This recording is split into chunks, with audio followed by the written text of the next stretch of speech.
Ja, es ist wahr. Heute heiratet mein Kunde. Und ich bin mächtig stolz darauf. Dieser Kunde kam vor ein paar Jahren schon zu mir, war damals noch verheiratet und hatte die feste Absicht, sich trennen zu wollen, obwohl Kinder involviert waren und wusste aber sehr genau, hey, ich bin bereit für meine Partnerin des Herzens und mit der Person, mit der ich zusammen bin, das ist sie nicht.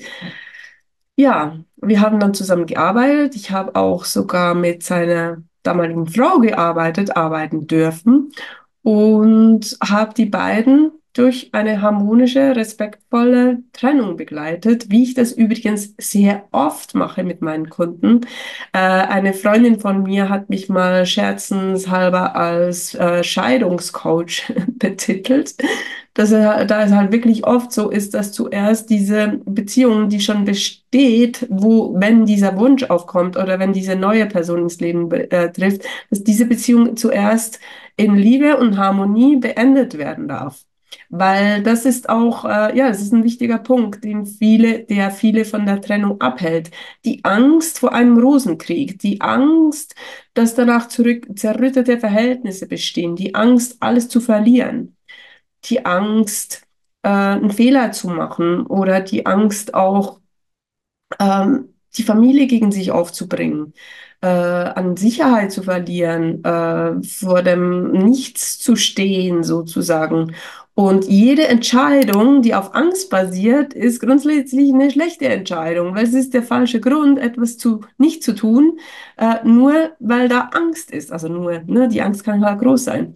Aber es sollte ja immer, eine Entscheidung sollte auf Liebe basieren. Das heißt, man sollte sich für etwas entscheiden, weil man auch die Liebe dazu spürt, ne? Sei es die Liebe zu einer Beziehung spürt oder zu einer Person, die Liebe zur Ehe spürt, die man führt und nicht die Angst, was geschehen würde, wenn wir uns trennten. Und deshalb machen wir diesen Schritt nicht, der eigentlich der Schritt der Liebe wäre, nämlich, dass wir uns selber wählen und die andere Person frei machen, auch befreien von einer allenfalls unglücklichen oder unzufriedenstellenden Beziehung zwischen zwei Menschen, die nicht mehr zusammengehören. Das heißt ja nicht, dass es schon die ganzen Jahre schlecht war, aber es hat sich was verändert und beide spüren, hey, ich bin eigentlich nicht mehr glücklich.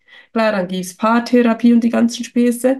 Ne? Ich habe auch schon übrigens mit Paaren gearbeitet, immer mal wieder. Aber was im Kern nicht mehr stimmt oder auch nicht mehr sein soll, was sich auch einfach in Liebe und Harmonie und Frieden und Respekt auflösen darf, das findet meist einen Weg zur Auflösung. Genau, jetzt bin ich ein bisschen so abgewichen, ist aber immer alles auch relevant, denke ich, was gerade so kommen will. Auf jeden Fall ist halt diese Trennung damals vonstatten gegangen und es war mir eine Ehre, ne? Es ist mir immer eine Ehre, mit jemandem arbeiten zu dürfen. Es ist mir eine Ehre, wenn Menschen mir ihre intimsten und auch belastendsten und auch persönlichsten Lebensumstände anvertrauen und auch in ihren heftigsten Krisen, ähm, ja, das Vertrauen in mich haben, zu sagen, hey, ich bin hier, ich möchte Unterstützung, ich möchte, dass du mir hilfst. Darum geht es jetzt nicht. Es geht darum, dass ich euch vermitteln möchte, dass ich das ehre. Das ist eine Ehre. Ich fühle mich blessed, ne? Gesegnet von oben, dass ich das machen darf, dass ich diese Ansprechperson, diese Anlaufstelle sein darf. Es erfüllt mich mit Demut, ganz viel Liebe, ganz viel Mitgefühl. Jetzt werde ich noch emotional in meinem eigenen YouTube-Video. Es ist wunderschön und ich bin endlos dankbar, das machen zu dürfen. Gut, zurück zu dieser Geschichte. Wie gesagt, die Trennung ging vonstatten. Wir haben dann auch nach der Trennung, ich weiß gar nicht mehr, wie lange wir zusammengearbeitet haben, aber haben dann gesagt, hey, ich habe dich unterstützt im Weg zu dir, ne, zu dir zu finden. Natürlich könnte man immer noch weitermachen, aber manchmal spürt man, hey, für den Moment ist es, glaube ich, gut. Jetzt geht es auch mal darum, das umzusetzen im Leben oder einfach mal das Leben wieder selber zu leben, ohne einen Coach, den man einmal wöchentlich hören muss. Und da ja mal wieder ins wirklich eigene Machen und Tun zu kommen, um all das Neue, das, was man in sich transformiert hat, zu leben. Ne? Nicht, dass es neben Coaching nicht auch geht, aber ihr wisst schon, was ich meine. Da ist oft, kommt an irgendeinem Punkt, das kann nach Monaten, nach Jahren sein, so, jetzt will ich wieder für mich selber, jetzt ist es an der Zeit. Das ging dann so und irgendwann kam ein Anruf. Oder war es eine Nachricht? Nee, es kam ein Anruf, weil die Person gerne telefoniert. Und dann kam, hey Ivan, ich möchte dir sagen, ich habe sie getroffen. Ich habe die Person, die ich so unbedingt wollte, diese Herzensdame, diese Frau meines Lebens, habe ich getroffen. Und ich bin überglücklich. Ne? Und ich war dann auch überglücklich, weil ich freue mich immer, wenn Erfolg zustande kommt, weil das ist für mich Erfolg, ne? Wenn jemand zu sich findet, an seinen Themen arbeitet, seine inneren Verletzungen heilt, in seine Kraft kommt, merkt, dass er das Leben manifestieren kann, wie er möchte, dass er das anziehen darf, was ihm zusteht. Das ist ein Riesenerfolg. Und wenn dann darüber hinaus jemand noch wirklich die große Liebe findet und fündig wird in seinem Glauben auch, also Recht bekommt in seinem Glauben, hey, es gibt die Person, die ideal zu mir passt, wo diese tiefe Verbindung da ist, wo dieses Verständnis ohne Worte da ist, das einfach passt. Die Person tickt wie ich, die hat die gleichen Werte wie ich, die sieht das Leben mit den gleichen Augen wie ich, die träumt wie ich, die möchte dasselbe erreichen im Leben wie ich. Und mit erreichen, das soll jetzt nicht so karriereorientiert klingen, wie es klingt, sondern mehr, die möchten den gleichen Weg gehen, an den gleichen Ort hin wie ich. Die haben die gleiche Vorstellung davon, was ist Glück, die gleiche Vorstellung davon, was ist Erfolg.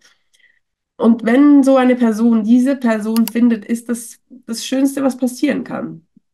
Also hat er halt gesagt, ich habe die gefunden und die Yvonne, skeptisch wie sie ist, dachte, wunderschön. Und ja, jetzt beobachten wir mal, ne, ob das wirklich das ist, ob das wirklich der Real Deal ist oder ob sich das nach ein paar Wochen oder Monaten wieder trennt, ob das nur die erste Verliebtheit ist. Also ich bin da, ne, sehr Realist immer auch und denke, okay, am Anfang klingt immer alles schön, jetzt mal gucken.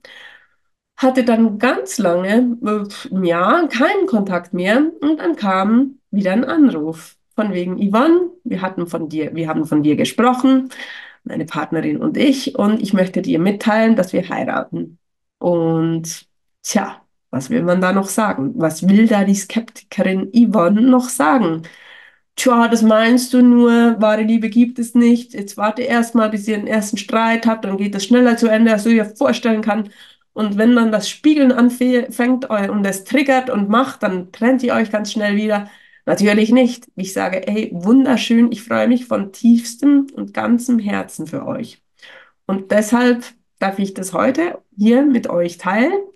Werde das sicher auch in anderem Rahmen noch erfahren und bei mir entdecken, ne? Diese Rückmeldung von ihm selber, dass heute mein Kunde heiratet und ich überglücklich bin, dass das stattfinden darf. Und all das ist auch für dich möglich. Sei mutig und geh den Weg. Alles Liebe.